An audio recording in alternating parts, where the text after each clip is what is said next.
Hello everyone, welcome to my YouTube channel Avinash Pawar EMRS.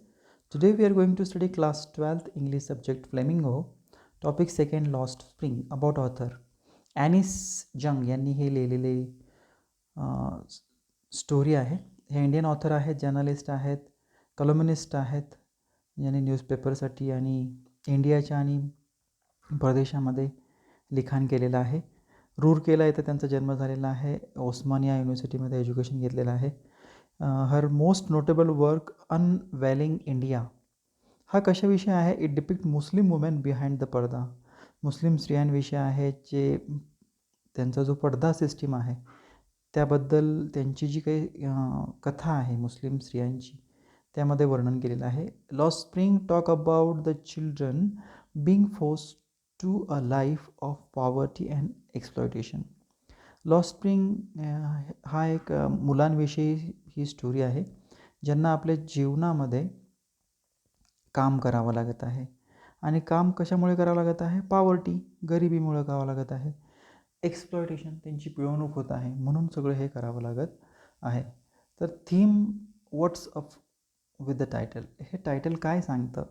Spring म्हणजे काय? Spring is a symbol of Joy, happiness, beauty आणि hope.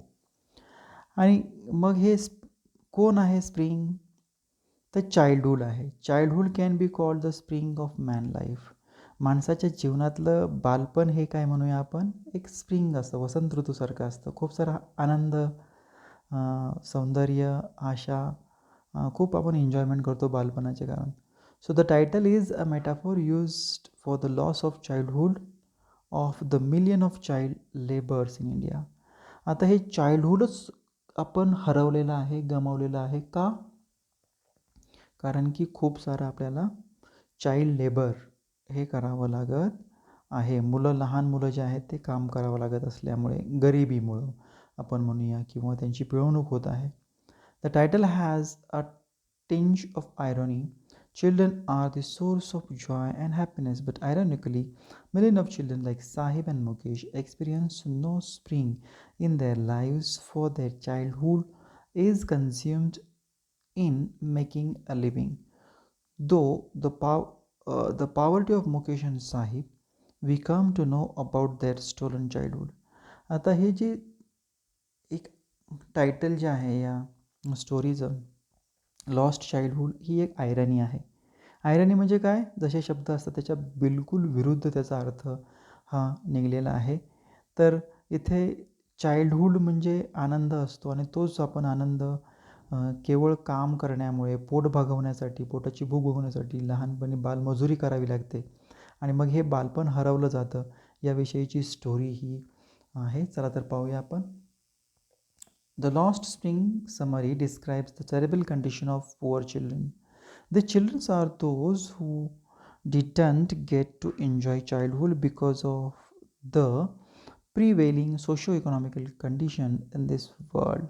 This is something that one can see all over the world. आता lost स्प्रिंगमध्ये आपल्याला काय सांगितलेलं आहे की काही मुलं आहेत ज्यांना त्यांचं बालपण एन्जॉय करता आलं नाही, कारण मोठ्या प्रमाणात सामाजिक, आर्थिक त्यांची जी परिस्थिती आहे ती हलाखीची आहे, आणि त्याच्यामुळे त्यांना बालपण जे आहे ते एन्जॉय करता आलेलं नाही. त्यांना मजुरीही करावी लागत आहे. So these childrens don't have the opportunity for schooling. More there is a lot of pressure on the children to enter in to the labour early in life. आता ह्या लहान मुलांना शिक्षणाची संधी मिळालेली नाही आहे, बरोबर, आणि त्यांच्यावर खूप प्रेशर आहे की त्यांना इतक्या लहानपणी मजुरीही करावी लागत आहे. So these unfortunate children are forced in to labour. आणि म्हणून हे जे मुलं आहेत त्यांना एक श्रम हे करावं लागत आहे, मजुरीही करावी लागत आहे. त्यासाठी त्यांना कंपल्शन, त्यांच्या आर्थिक परिस्थितीमुळे, सामाजिक परिस्थितीमुळे त्यांना काम करणं हे भाग पडत आहे. So this certainly denies this education as well as opportunity to have enjoyment. आणि त्याच्यामुळे त्यांच्या ज्या काही संधी जी आहे, मग ती शिक्षणाची असेल, मग ती एन्जॉयमेंट करण्याची असेल, ती त्यांना मिळालेली नाही आहे. The author Anees Jung raises voice to eliminate child labourhood. आणि म्हणून आपले जे काही लेखक आहेत, ॲनिस या लेखिका काय म्हणतात की मोठ्या प्रमाणात बालमजुरी ही आपण आता नष्ट केली पाहिजे. Jung does so by raising awareness regarding child education and strict law enforcement against child labour. आणि ह्या ज्या जंग आहेत लेखिका, त्या या बालमजुरीविषयी जागृती निर्माण करीत आहेत. त्याचबरोबर स्ट्रिक्ट लॉ करण्यासाठीही ते चळवळ उभं केलेली आहे त्यांनी, की ज्याच्यातून बालमजुरी ही निघून जाईल. This call is to put an end to exploitation of children.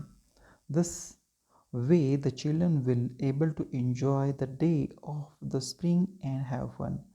आणि मग मोठ्या प्रमाणात लहान मुलांची जी काही पिळवणूक होते ती याच्यामुळे थांबण्यास निश्चितपणे मदत होणार आहे. त्याचबरोबर चिल्ड्रन कशा पद्धतीने त्यांचे जे काही जीवन आहेत बालपणाचे ते एन्जॉय करू शकणार आहेत. तर डिटेलमध्ये पाहूया थोडंसं. Lost spring. The first part tells the author's impression regarding life of a poor rag picker. तर पहिली जी स्टोरी आहे ती रॅग पिकर म्हणजे काय, जे काही जीवन जगण्यासाठी आवश्यक असणाऱ्या वस्तू आहेत आणि ते जर का म्हणजे जरा जसं आपण चिंधी गोळा करणारे, कपड्याच्या चिंधी वगैरे बारक्या, तर त्या गोळ्या करणाऱ्या लोकांच्या जीवनाविषयी आहे. The rag picker have come from Dhaka. तर हे जे रॅग पिकर्स आहेत, भंगार गोळा करणारे आपण ज्याला म्हणूया, एक झोळी असते पाठीमागे आणि त्याच्यात जे भेटेल ते गोळा करायचं, ते विकायचं आणि मग आपला उदरनिर्वाह करायचा. हे ढाका बांगलादेशवरून आलेले आहेत. Furthermore the settlement of the rag picker is in the area of Seemapuri. आणि हे सगळे कुठे राहतात लोक? सीमापुरी येथे राहतात. Destruction has come in their field and homes due to the storms. आता त्यांच्या जीवनामध्ये हे संकट का आलेलं आहे? कारण मोठ्या प्रमाणात ढाकाकडे हे वादळ येतं आणि वादळामुळे त्यांची घरे नष्ट होतात. शेतीही जास्त प्रमाणात होत नाही किंवा बऱ्याच जणांना शेती नाही आहे. त्याच्यामुळे हे सगळेजण शहराकडे पळतात. So they had to come to the big city in the hope of finding living there. शहराकडे कशासाठी येतात? काहीतरी काम मिळेल म्हणून. However, the reality was in fact painful for them and they had to face many hardship. परंतु वास्तविकता भयान आहे आणि मोठ्या प्रमाणात श्रम त्यांना करावं लागत आहे, कष्ट करावं लागत आहे. They are certainly poor and lack various resources. आणि ते गरीबच आहेत आणि मोठ्या प्रमाणात त्यांना साधन जे आहेत, रिसोर्सेस जे आहेत ते मिळत नाही आहेत किंवा त्याची कमतरता त्यांना भासते. The writer watches Saheb every morning as he scrounges for gold in the neighbourhood. आता रायटरने एक साहिब नावाचा मुलगा आहे, रोज सकाळी तो पाहायचा. तो स्क्राउंज म्हणजे सर्च करायचा. कशाचा सर्च? गोल्ड. आता गोल्ड म्हणजे काय इथे? सोनं का? नाही आहे. गोल्ड म्हणजे काय? Means of livelihood. जीवन जगण्यासाठी ज्या ज्या गोष्टी आवश्यक आहेत ते गोळा करायचे. मग ते भंगार आपण ज्याला म्हणूया, चिंध्या गोळा करणे. चिंध्या म्हणजे कापडाच्या चिंध्या, जे काही सापडेल जीवन जगण्यासाठी आपल्याला ते विकायचं आणि मग the mean of survival for the rag picker is the garbage. आणि मग हे गोल्ड म्हणजे काय आहे? एक प्रकारचा गार्बेज आहे, कचरा आहे, बरोबर आहे, ज्याच्यामुळे त्यांचं सर्वायवल होतं आहे. सर्वायवल म्हणजे उपजीविका त्याच्यावर चालते, ते विकायचं, पैसे घ्यायचे आणि मग जीवन जगायचं. Further more for the children it is a wonderful thing. परंतु लहान मुलासाठी ही एक चांगली गोष्ट आहे. ओके, त्यांना जीवन जगताना भंगार गोळा करायचं, ते विकायचं, कचरा विकायचा. सो गार्बेज म्हणजे कचरा. So the children are able to find a coin or a to for it. This people have ambitions and desire. या लोकांनासुद्धा ॲम्बिशन्स आहेत, इच्छा आहेत, बरोबर आहे. तर त्यांची काय इच्छा आहे की मला त्याच्यातून काहीतरी कॉईन, 1 किंवा 2 कॉईन मिळतील, ते गार्बेज विकून, कचरा विकून. त्यालाच गोल्ड म्हटलेलं आहे ते लेखिकेने. The problem is that they do not know the way to make them possible. There are quite a few thing that they are unable to reach. Later Sahib joined a tea stall where there is a possibility for him to earn 800 rupees and all the meals. आता ह्या लोकांना खूप साऱ्या संधी मिळालेल्या नाहीत सामाजिक आर्थिक परिस्थितीमुळे आणि त्याचं वर्णन इथे लेखिकेने केलेलं आहे की साहिब नंतर टी स्टॉलवर जॉईन होतो आणि मग 800 रुपये तो आता कमवतो आहे, जेवण पण त्याला मिळतं आहे. However, this job has deprived him of his freedom as such their condition is pretty hopeless and full of misery. परंतु हा जॉब करताना सुद्धा त्याला त्याचं स्वातंत्र्य गमवावं लागत आहे. ओके, त्याची जी परिस्थिती आहे ती, त्याला कोणतीही आशा नाही आहे आणि अतिशय दयनीय अवस्था या साहिबची आहे. The second part explore the life of Mukesh. Mukesh is a boy who belongs to the family of bangle maker. दुसरी जी स्टोरी आहे ती मुकेशविषयी आहे आणि मुकेश कोण आहे? हा बांगड्या बनवणारा आहे. त्यांच्या फॅमिलीमधून तो आहे. So Firozabad is a famous for its amazing glass blowing industry. आणि ह्या बांगड्या ज्या आहेत त्या कुठे बनतात ग्लास काचेच्या? तर फिरोजाबाद येथे बनतात. तिथे इंडस्ट्री आहे, कारखाना आहे. So there is an engagement of nearly 20,000 children in this particular business. Furthermore, no one over there understand or respect the law that forbid child labor. Moreover, the living condition as well as the working environment are both horrendous. आता इथे काय आहे, हे जी मुलं आहेत, किती मुलं आहेत? 20,000 जवळपास मुलं इथे काम करत आहेत त्या कारखान्यामध्ये बांगड्याच्या. आणि मग इथे चाइल्ड लेबरचे जे काही कायदे आहेत ते कोणतेच कायदे इथे पाळले जात नाहीत, नियम पाळले जात नाहीत. त्यांची जी काही जीवनमान आहे, कंडिशन जी आहे, स्थिती जी आहे, अतिशय वाईट आहे. तिथे काम करण्याच्या ठिकाणी अतिशय गलिच्छ वातावरण आहे किंवा कामास योग्य पुरेसं असं वातावरण तिथे नाही आहे. So these children live in a dreary cells. Also they were close to hot फर्नासेस. आता हे जी मुलं काम करतात कुठे करतात?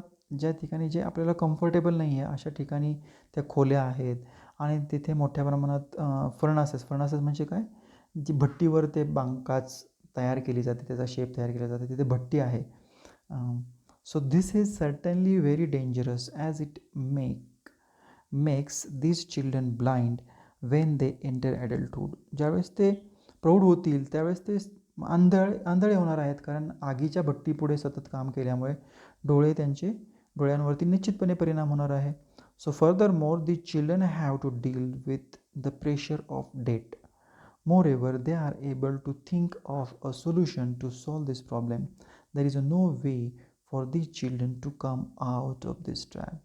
त्याचबरोबर ह्या मुलांना कर्जाचं पण प्रेशर आहे. त्यांनी कर्ज घेतलेलं आहे आणि त्याच्यामुळे त्यांना हा जो प्रॉब्लेम आहे ते सोडवण्यासाठी त्यांच्याकडे सोल्युशन नाही आहे. आणि म्हणून हे जी मुलं आहेत बालमजुरी करणारे ते इझिली या जाळ्यामध्ये सापडले जातात. The policeman, ब्युरोक्रॅट्स, middlemen and politicians will all hinder there way of progress. आणि मग जी इतर मंडळी आहेत त्याच्यामध्ये मग पोलीस असतील, नोकरदार असतील किंवा मध्यमवर्ग असतील, राजकारणी व्यक्ती आहेत, हे सगळे यांच्या प्रगतीमध्ये अडथळा निर्माण करतात. The women in the household consider it to be their destiny or fate. As a result of such thinking they just follow the establish tradition. आणि मग येथील ज्या स्त्रिया आहेत त्या काय करतात? घरातलं काम करतात आणि तेच त्यांचं नशीब मानतात. आपण घरातच काम करायचं आहे, शिक्षण घ्यायचं नाही, घरात काम करायचं असं स्त्रिया ह्या म्हणतात. आणि मग त्याच्यामुळे आणि तीच त्यांची परंपरा आहे, त्याच पद्धतीने ते विचार करतात. So there is something different about Mukesh. He is not like the rest of the folk there. आता मुकेश या सगळ्यांपेक्षा थोडासा वेगळा आहे. This is because Mukesh has a big dreams. कारण मुकेशला काही वेगळे इच्छा आहेत, त्याचे स्वप्न वेगळे आहेत. He has a desire to become motor mechanic in future. The garage is far away from where he lives, but he has the determination to walk. आता त्याला काय व्हायचं आहे? मोटर मेकॅनिक व्हायचं आहे मुकेशला भविष्यामध्ये. तर गॅरेज घरापासून खूप लांब आहे, तरी पण त्याची तिथपर्यंत चालण्याची इच्छा आहे. मग conclusion of the Lost Spring. Lost Spring summary gives us an analysis of the impoverished condition faced by many children that condemn them to life of pain, oppression, lack of education. Lost spring ही एक अशी summary आहे ज्याच्यामध्ये बालमजुरीविषयी त्यांनी सांगितलेलं आहे की त्यांना खूप सारा त्रास होतो आहे. ह्या मुलांना आर्थिक परिस्थितीमुळे, सामाजिक परिस्थितीमुळे ती दाबली जात आहेत, त्यांना संधी शिक्षणाची मिळत नाही आहे आणि मग बालमजुरीमुळे त्यांचं आयुष्य हे अतिशय वेदनादायक आहे. So that's all from my side. Thank you for watching this video. For more such video, please do like, share and subscribe my channel Avinash Pawar EMRS.